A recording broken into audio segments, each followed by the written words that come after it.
Hi, everybody. Izzy Justice here with Neuro 580. This is video number 2 talking about how did we get here. In the first video, we talked about some of the symptoms, what's going on, current state of the mental health crisis that we are in.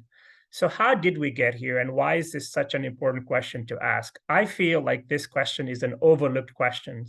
When it comes to mental health, we very quickly get to the symptoms of mental health and to the diagnosis and solutions of mental health.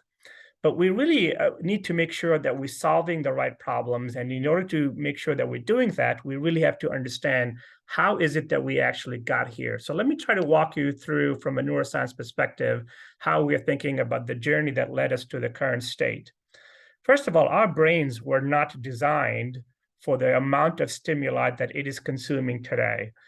Keep in mind that less than 5 generations ago, that's about 100 years ago, most human beings that ever lived on planet Earth never traveled more than 50 miles from where they were born. The life expectancy was typically less than 40 years of age.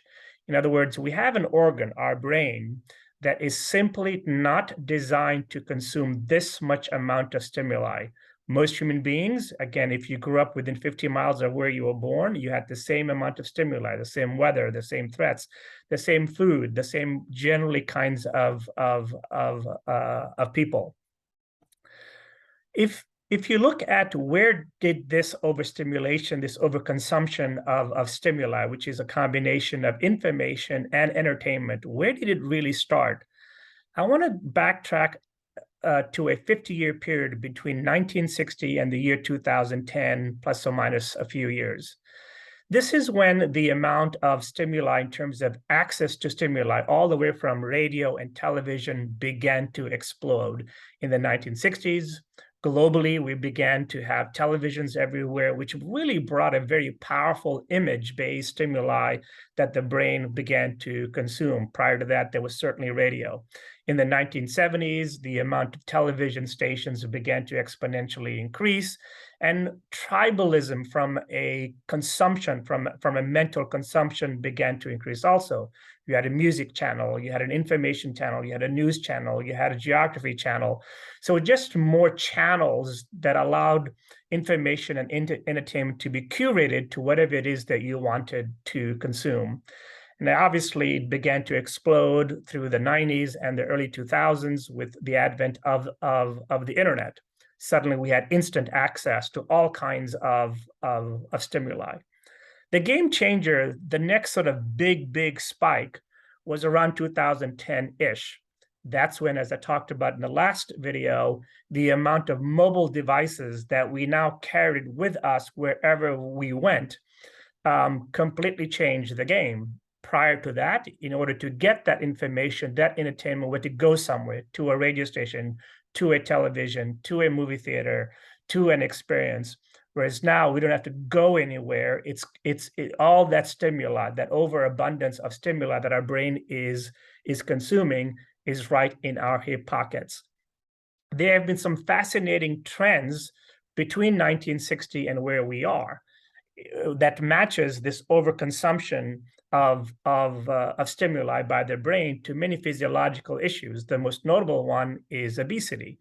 If you look at pictures of people in the 1940s and 50s, it's very rare to see someone that was obese. And if you look at pictures of people now at the beach or somewhere, and all of that, we're all aware of emotional eating and all kinds of behavioral disorders like ADD and ADHD and gambling and dependencies on drugs and alcohol and those kinds of things.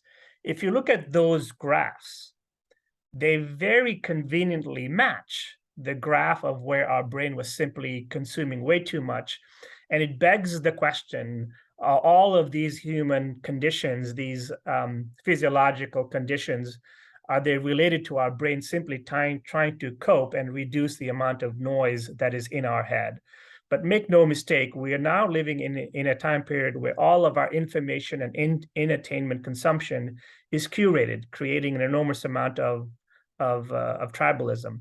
The other thing that this overconsumption of stimuli has done is that it has brought about shared trauma.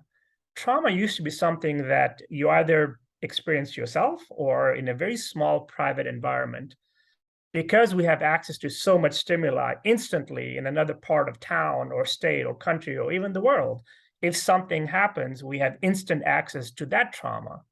And so that's led to a lot of secondary trauma.